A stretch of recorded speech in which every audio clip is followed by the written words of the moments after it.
Well, good morning. We're trying to teach you how to be a good neighbor, and we have been experiencing a little technical difficulty. We're going to be in the dungeon for a few weeks, and I promise we'll be out in the lobby again. We just, this time of year, we tend to, all our setup people go on vacation at the same time I do, so it makes for us to come into this nostalgic old theater that we started in many years ago. How's everybody doing? Good. Yeah? Been enjoying the nice weather a little bit, eh? Between the pockets of rain. Yeah, it's been wet. We're talking about how to neighbor. Last week we talked about who is my neighbor. And we made the interesting discovery, at least I did, that whenever Jesus talks about us loving our neighbor, he never refers to it who our neighbor is. What he refers to is, how do you want to be treated? So the great command, love your neighbor as yourself, or do unto others you would have them do unto you. And the actual parable of the Good Samaritan, the man asks the question, who is my neighbor? He's trying to justify himself before Jesus. He was a very intelligent guy, and he wanted to come across as a great thinker, and he wanted to debate all the finer points of neighbors and who's neighbors and not. And Jesus inverted it, told him a very simple story about a man that probably in society wasn't the one you would expect, who actually takes care of this man who's been beaten and left for dead on the road. He's a Samaritan. He takes care of him. He puts him on his horse or donkey, brings him to an inn, treats his wounds, and then leaves money for him to be. And Jesus doesn't ask the question after that, okay, who's my neighbor? He instead inverts it and says, who was the neighbor to the man who was hurting? So he inverts the question. So when we say, who is my neighbor? Who do I have to obey God, like with this command and that? God inverts it and said, well, how would you like to be treated? And if I filter it through that way of looking, it really changes how I feel about other people.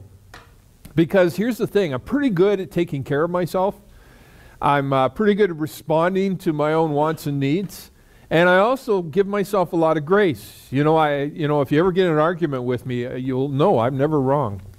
And, people will actually debate to the death when you catch them at something. Well, and what we do is deflect, right?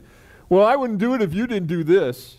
So the reason I'm doing bad stuff is your fault, right?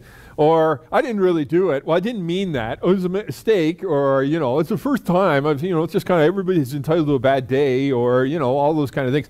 We make all kinds of excuses for ourselves. Imagine if we were that grace-filled with other people. Somebody cuts us off. And instead of going, this is the stupidest driver I've ever met. Or you're a maniac and you're all this kind of stuff. Say, maybe they're having a bad day. Maybe they have cataracts. Maybe, they just didn't see me. Maybe they didn't get anything nice for Christmas. I mean, we're going to cut them a lot more slack, right? If we are loving them as ourselves. And so that's who my neighbor is. My neighbor is anyone around me, how I treat them in light of how I treat myself. And this is the second week is how to neighbor. Okay, so the neighbor is us. So how do I love my neighbor? How do I love the people around me? And actually, Jesus, as he masterfully does, tells a simple story and answers this question right in front of us. And so we're going to walk through this. First, a reminder, our purpose statement at Court Community Church is we exist for the purpose of helping spiritually seeking people become fully devoted followers of Jesus Christ. We have a great commitment to a great commandment. Jesus told his followers before he left this earth, he said, I'm going, but he said, go into the whole world making disciples. He didn't say make converts. He didn't say build churches. He didn't say build buildings. He said making disciples. What's a disciple? A disciple is someone who's crazy about Jesus. Disciples in that culture and in our culture today are people who say, Jesus, take the broken pieces of my life. I'm giving it to you, and I'm going to let you become the leader, the Lord, and the Savior of my life. And what God does is he changes us from the inside out. It is amazing. Our sins, our past regrets are wiped away in his eyes, so we stand before God faultless. He adopts us into his family. which means all of a sudden you get a whole bunch of brothers and sisters and cousins and grandmothers that you didn't count on. And you're surrounded by them. And then this is the audacious thing. He then chooses to reward us for stuff we shouldn't have done in the first place. So whenever you do something good, Jesus said, if you give a cup of water in my name, you'll be rewarded for it. Life is a test. Our lives in this world are short and temporary. And if we give them to Jesus Christ, we enter from this world into another where we'll spend eternity with our Savior. And trust me, we're not going to be sitting on clouds playing harps. I tell my wife regularly, when I get to heaven, I'm going to have a Tyrannosaurus Rex in my backyard that I'm going to ride. His name's going to be Ralph, and it's going to be good. And she used to taunt me when I said, we'll be able to fly, but I actually proved biblically that a few weeks ago that we will be able to fly, right? We'll be able to phase through walls. We're able to travel great distances. You're looking at me like I'm crazy, but I can prove it. I can prove it. I'm just not going to do it now because I want to get through this sermon so I can get out of here. Okay, does that work? All right, so we exist for the purpose of helping spiritually seeking people become fully devoted followers of Christ. So in light of that, neighboring really, in our minds, is a rescue operation. It's a rescue operation. We tend not to look around at people in our society and think they need rescuing, right? Because we have a government program for everything, right? Are you feeling persecuted? There's government programs to protect you that way. Do you need education? There's government programs to provide education. You need health care? There's government programs to provide health care. But here's the thing. As many government programs we can have in Canadian society, the truth of the matter is they cannot feed or fill the main need every human being has. And that is, as St. Augustine said thousands of years ago, every human being has a God-shaped hole in their heart that can only be filled with Him. Because while we can offer programs in our great country for all kinds of things that are wonderful, I'm so grateful I live in Canada. Canada is a great country. We're a little into ourselves these days, but we are a good country, okay? It's a great country. But here's the truth of the matter. My government can't provide forgiveness for me. My government can't provide joy. My government can't save me from myself. My government can't make me love other people. All the things the government can't make us do are the things we desperately need. And it's ironic when we live in a time where we have more, have access to more, have greater access to so many things in this world, that the number one causes of stress and anxiety are people's hearts are failing. There's a pitcher on the Toronto Blue Jays, Roberto Osuna. He's from Mexico. And he's a very young pitcher, and he throws the ball so hard that a lot of guys can't see it. He's the closer for the Blue Jays. The closer for the Blue Jays has to be someone who throws really hard and scares people, because he throws so hard that if he hit you, he would kill you, okay? And this guy, and they talk about it, and to be a closer in a baseball game, you have to have ice vein in your veins. You know, you really got to be fearless, because if you have a bad day, you have to come back the next day and perform. And so he has been the perfect closer. In fact, in the major leagues right now, he holds a record right now this year for 18 consecutive saves. Anyways, on Thursday this past week, they had to pull him out. And he had to take a few games off. Do you know why? Anxiety. He feels anxious. And the doctors said physically he's fine. There's nothing wrong with his body. But he is filled with fear. Isn't that ironic? Makes millions of dollars, the world, you know, tremendous talent, all those kind of things, but he's filled with fear. No government program can take away our anxiety. Only God can do that. And so in the next 3 weeks, we're going to do a great series called Bullies of the Bible while I'm away. And then we come back, we're going to do a series, a 4-week series called Through the Eyes of a Lion. And we're going to look at anxiety, depression, all these kind of things. But neighboring is a rescue operation. When we look at our neighbors, we look at the people around us, we have to understand something, is that we're not representing a religion. We're not representing a local church. We're not representing any of those things. We're representing Jesus Christ to the people around us. And here's the truth of the matter, is every single person in this world is looking for Jesus. They really are. And it's our job to introduce them to them. Now, some people you will have around you are going to be cynical, they're going to be critical, they're going to be mean, all those kind of things. And a lot of times those are not the people that God is going to present to us that need Jesus. A lot of times the people that need Jesus you're going to be presented with are going to be people who are open, that really are looking for change. They're people that say, you know what, I've had enough of this part of my life, or I'm feel down all the time, or I'm struggling with this, and I've tried all these things, and this is always a way. So many people, they try thing after thing after thing, and then when they get to the bottom of their list, they give Jesus a try. And all of a sudden they go, why didn't I try this first? Because he fills that hole in our heart. And when we, as followers of Jesus Christ, we would be incredibly selfish to have received such a great salvation and grace and not to present it to other people around us. So let's look at this passage, and then we're going to talk about what it means to neighbor. How do we neighbor? Then a despised Samaritan came along, and when he saw the man, he felt compassion for him. Going over to him, the Samaritan soothed his wounds with olive oil and wine and bandaged them. Then he put the man on his own donkey, and he took him to an inn where he took care of him. The next day he handed the innkeeper 2 silver coins, telling him, take care of this man. If the bill runs higher than this, I'll pay you the next time I'm here. This is a man who was left beaten and bleeding and dying on a road in a society and in a wilderness where travel was dangerous. And he was passed by several people who did in that society what you were supposed to do when you saw someone like that. It could have been a trap. It could have been this man was violent. It could have been you stopping, makes you vulnerable, all those kind of things. And so they passed on the other side. In fact, they were, in a lot of cases, part of the Jewish clergy who were instructed you're never to touch a dead body. If you touch a dead body, then you would be unclean. You wouldn't be able to perform your priestly duties. And so these guys passed them. But a Samaritan comes along, and the Samaritans and the Jews had a long history of hating each other. You see, hundreds of years earlier, when the Assyrians came in, they conquered the whole Palestine area. And they had a really interesting way of conquering people. What they did is they took them, they killed a whole bunch of them. They were the most ruthless empire. They really were. The Romans were you know, My Little Pony next to the Assyrians. They were just horrible people.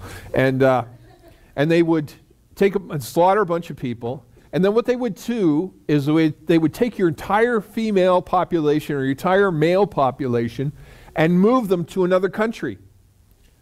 And then make them marry the men from that culture, and they'd take all the women from that culture and they'd move them to another one. And this is what happened in Samaria. When the northern kingdom of Israel was conquered, the Assyrians mixed them with a whole bunch of foreign races. And the people that ended up living there weren't truly Jewish. They were Jewish plus. And that would have they probably would have been accepted back into Jewish culture a little bit. I mean, there would have been some problems. But instead, they developed this adversarial attitude towards the southern kingdom of Judah, where most pure Jews lived. And when the Jews were coming back and rebuilding their city and their the wall around the city and the temple, which the Babylonians had destroyed, who were their biggest opponents? It was the Samaritans. The Samaritans tried going around them. They threatened them. They tried to get the emperor, that time the king of Persia, to forbid them, all those kind of things. They made their lives horrible. And the Jews never forgot that. So they hated the Samaritans, and the Samaritans hated them. Yet this man, who is a Samaritan, comes along, sees a Jewish man. What does he do? He crosses the road. He goes over. He picks him up. He takes him in. He treats his wounds. You know, the first night of a major calamity is often the most important. And he stayed up all night taking care of this man and soothing his wounds and responding to him. And then the next day, when he was through the worst of it, he gave the priest 2 days' wages and said, keep this man here. That's probably enough for him to stay over a week. And said, if he's not on his own sense and you need to keep him a little longer, do it. I'll pay you when I get back. So what did he do it? How did he neighbor? I basically see 3, you know why it's a sermon, there's always got to be 3, right? 3 basic ideas here in how we approach things. The first is that we recognize that we need to be rescued. When I'm trying to be a neighbor to people, it means I am willing to cross my street, cross a room, cross across my church, do whatever I need to do to find and to rescue hurting people. I need to go where they are. Churches, I don't know when this developed, it probably about 100 years ago, developed this concept that churches only grow because people come to church. not recognizing that the church that really is a church is more dangerous when we're dispersed than when we're together. When we come together, we inspire, we worship, we do all those kind of things. This is some absolutely necessary for your spiritual growth. This is a place you get discipled. But at some point, in some day, someone crossed a room or called you or crossed the office to say hi to you and mentioned church or mentioned Jesus or came into your life or helped you. Someone was willing to cross that path. I was thinking when I grew up with a single mom in a family of 5 in a city Oakville, where everybody had money but us. And so I was poor. I was a smelly, hyperactive kid. I was a pain in the butt. I was socially awkward, all those kind of things. And I remember in the church I grew up in, the Evangelical Pentecostal church, the number of people who came, who invested in me, who took time to talk to me, who took time to, at times, buy me things. People that probably had every reason to write me off. But because they invested in me, because they crossed a room or crossed a church, they saw something in me that they recognized that I needed Christ. And they knew if I had Christ, I could become more than anyone could possibly imagine. And I have become more. I'm quite a handful now. Because someone crossed the room for me. And someone crossed the room for you. So the least I can do as a follower of Jesus Christ is to cross a room. Who is it at your work or at your school or on your street? Who is it there that maybe lives day to day and are suffering? Lives day to day who are lonely? Lives day to day who have no hope? Studies show us right now that one of the largest groups where depression, anxiety, and loneliness reign are 20-somethings. You wouldn't think it. Most 20-somethings you think are enjoying the party life and don't need anybody. They're healthy, they're happy, and they're wealthy. That's not the case. Many, many millennials now, for the first time ever, 20-somethings, feel incredibly lonely. And they're looking for someone to come into their life and say, I believe in you. I'm not going to bail on you. I'm going to talk to you. I'm going to spend time and invest in you. And I'm going to take care of you. I'm going to be a spiritual father or mother in absolute purity to you and provide you what you lack and show Jesus Christ to you. Someone did that for me. Someone probably did it for you. So a follower of Jesus Christ is willing to go out of our comfort zones to reach other people. You know, right now, Canada, as we always have, we have many, many people immigrate to Canada. And this is a day and age where immigration is a very controversial subject. Because in a lot of cultures where maybe violence is reigning, we worry that someone's going to come and bring violence to Canada, and sometimes that happens from all kinds of different cultures. But what Christians, we look at that differently. We look at all these people coming to our country and say, God, thanks for bringing them all this way, so that we can share Jesus with them. You see, as a follower of Jesus Christ, someone who comes from another country to Canada is not the dangerous one. You are. You are. Not that we're going to go around and do anything extreme. I'm not talking about that. But we are the people who, through love, can present Jesus Christ to people around us. And when people get off the boat or, get off the plane or they come to Canada for the first time, we should be looking at them and going, thank you, God. Fresh spiritual meat. Just kidding. Fresh people, new people, people we can share Jesus with. And right now in the city of Toronto, there are hundreds and hundreds of new churches opening up. Churches with people from Sri Lanka or Persia or Guatemala. People who have come here seeking a better life, and instead of just a better life, they found Jesus Christ and His hope. The second thing I need is I need to be treated. Being a neighbor means that I'm willing to invest in people. It means I'm willing to give them my time, my resources, and my attention. You'll say, what if it's a Klingon and they burn me out? What are those kind of things? We're loving our neighbors ourselves. Therefore, we're extending a lot of grace. And it's true, there are some people who will attach themselves to you and suck every emotional, spiritual, and physical action out of you. They want you to parent them. You're not called to parent people.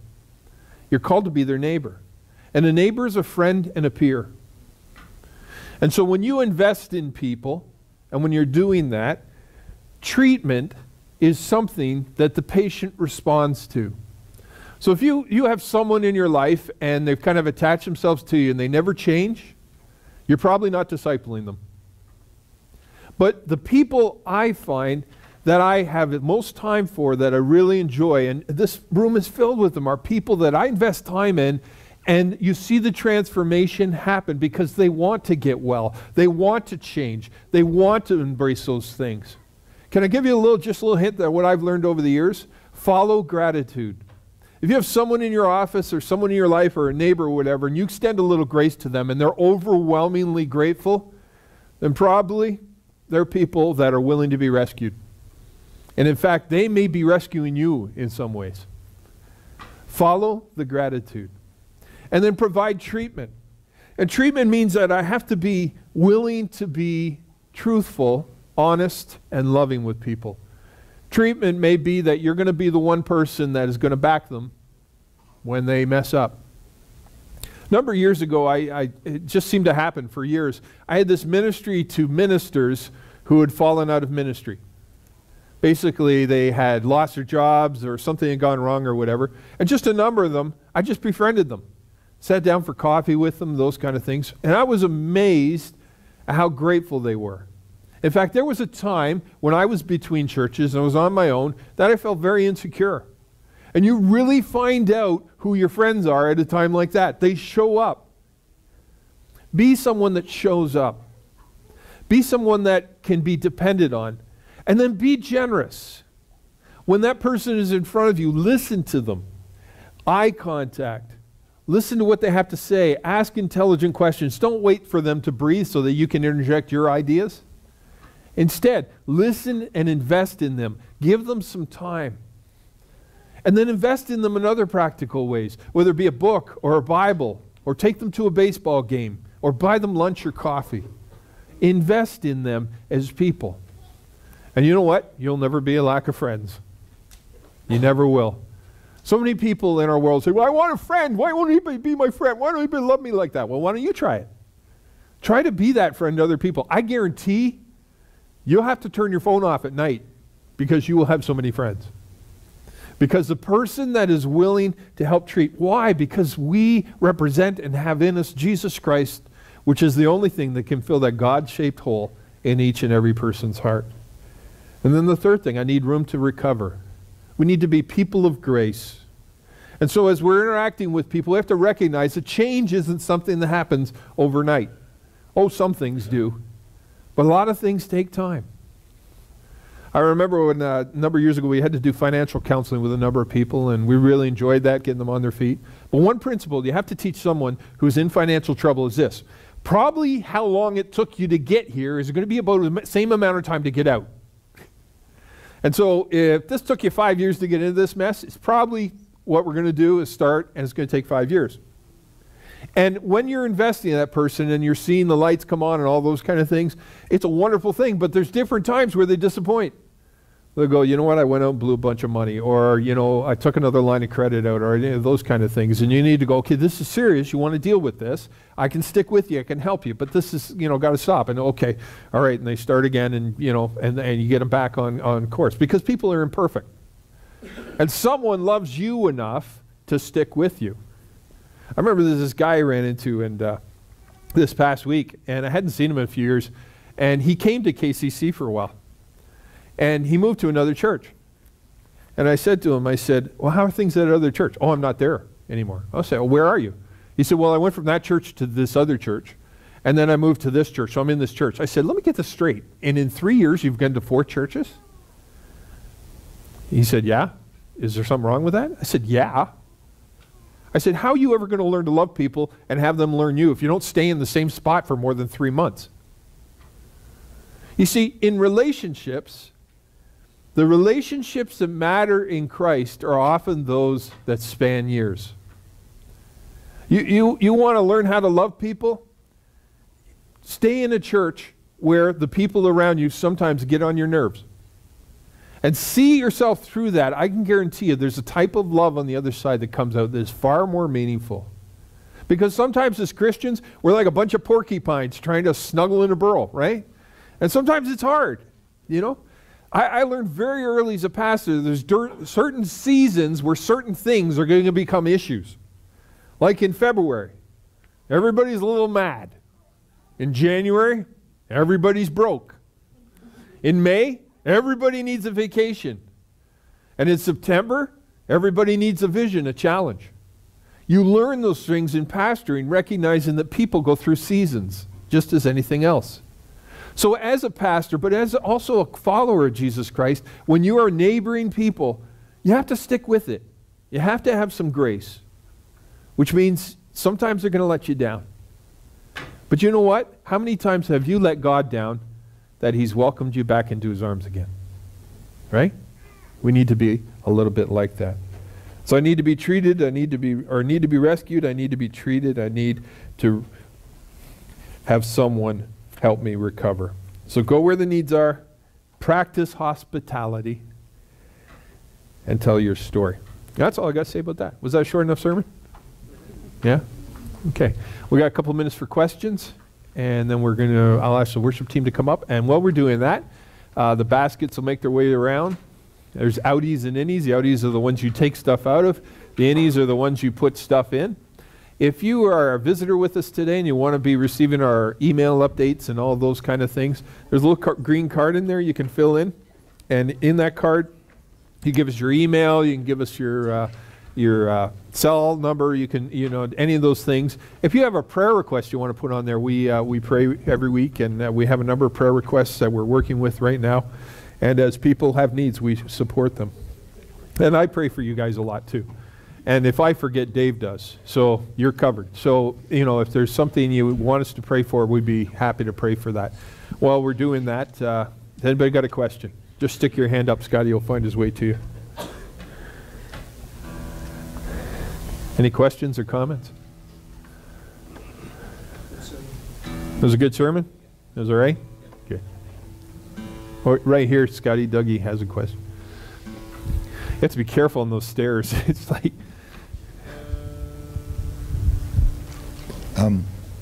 you hear me? Yeah, so what's striking me the last 2 weeks as you've gone through the Good Samaritan thing, is maybe there's a sympathy, empathy thing going on here where the two people that passed by on the other side, they might have been sympathetic. They might have felt, boy, is it ever awful that person got beat up and robbed and is lying there. Yeah. But weren't moved to actually do anything about it. Yeah. Whereas the other person probably was more empathetic in that they said, that could be me there. Yeah. Right? Yeah. And how would I want to be treated? Exactly, and that's the self part that comes out, right? Right. So my question is, how is there a way that we can become more empathetic people as opposed to sympathetic people? Yeah. Well, that's a question that almost needs another sermon. How do I become more empathetic? Empathetic, it involves the cognitive, and then what's the second?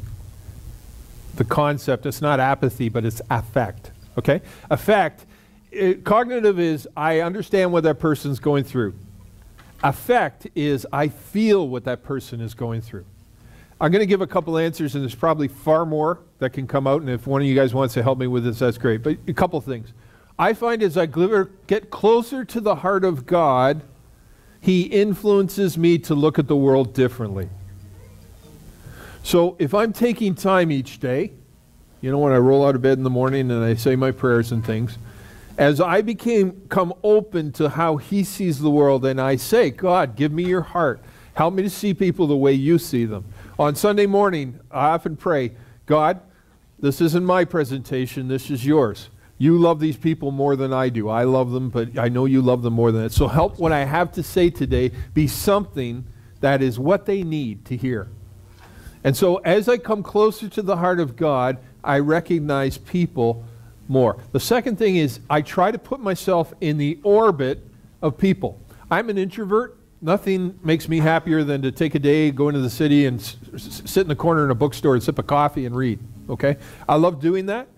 But I have learned over the years, and what I enjoy right now is drinking in people.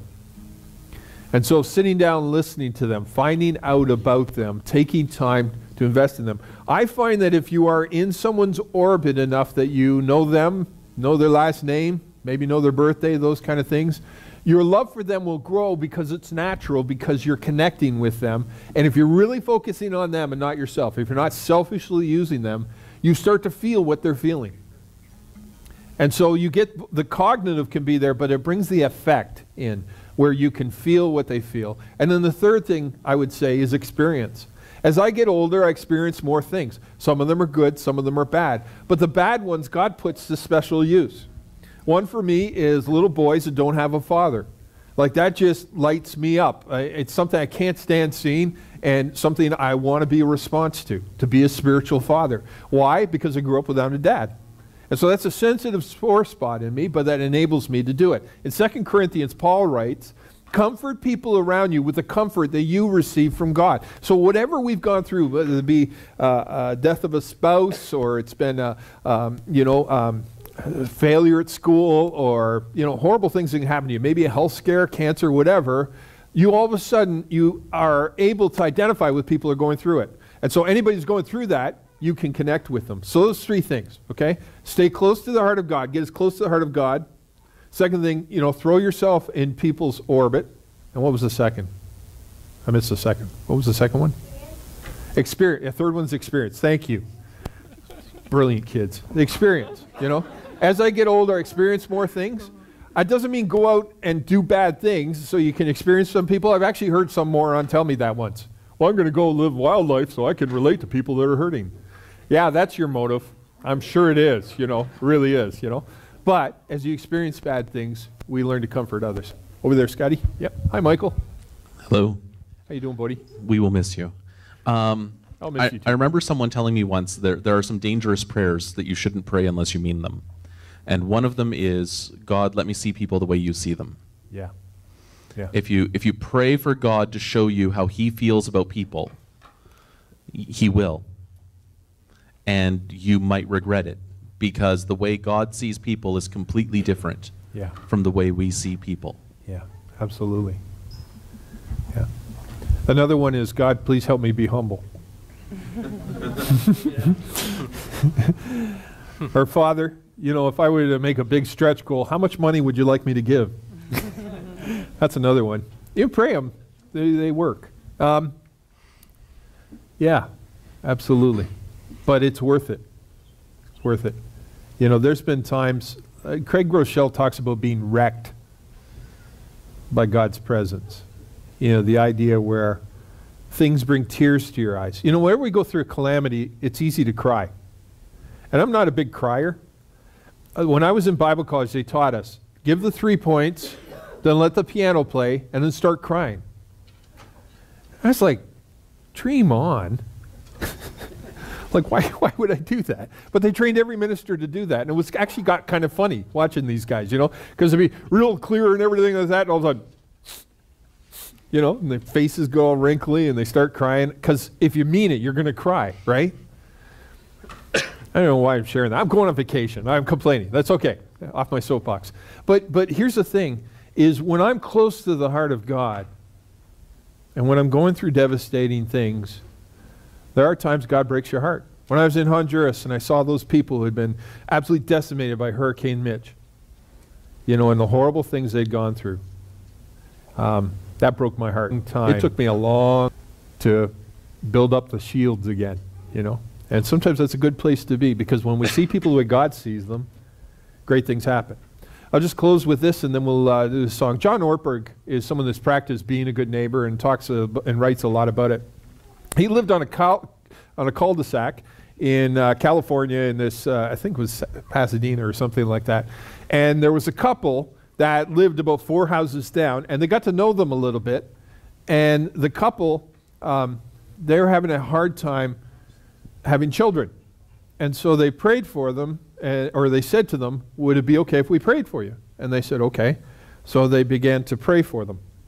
And anyways, about a month later, they said, are you still praying for us? And they said, yeah. They said, good news, we are pregnant. And John Ortberg and his wife Nancy said, well, that's fantastic. You're going to have a baby. That's great. do you want us to keep praying? They said, yeah, we'll keep praying. The baby's healthy and, you know, all those kind of things. So they kept praying. They came back a few days later and they said, you're still praying for us, right? And they said, yeah. Okay, we found out it's twins. And they said, that's great. Okay, we'll pray they're both healthy because that, you know, can be a big deal and all those kind of things. And it was a few days later, they came back. They said they found a third heartbeat. Will you please stop praying for us? You know, that's you know, that's a funny story, but you know, it's happened. You know, I've prayed with people and worked with them where that kind of miracles happen. I've also walked through things, Mike and Cindy, you know, the loss of 2 of your sons, you know, in the hospital, sick kids hospital, and you know, those wrecked me, but you see a miracle in it, you know. And what amazed me is how you guys were a neighbor to the doctors and the people around you, and to me in a lot of ways, because that was new for me too, you know. So God asks us to be a neighbor. Go into all the world. It's part of our purpose statement. If it's in the purpose statement, you got to do it. I'm sorry, it's not negotiable. So look around. It's a rescue operation. Are you willing to cross a room? Are you willing to provide what people need? Are you willing to invest the time into them? And are you willing to stay the long term with them? Discipleship's a process. All right, John, take her away. That's a beautiful song. Thank you. It's nice to hear Kevin get the hum on. We're really glad you could be with us today. The next few weeks, can you do me a favor, not break my church? And just kidding. Diane, you're the winner today of the coffee card. And if you're listening to this message today and this is new to you and you're finding out about Jesus for the first time, I really encourage you to press forward. Keep seeking Him.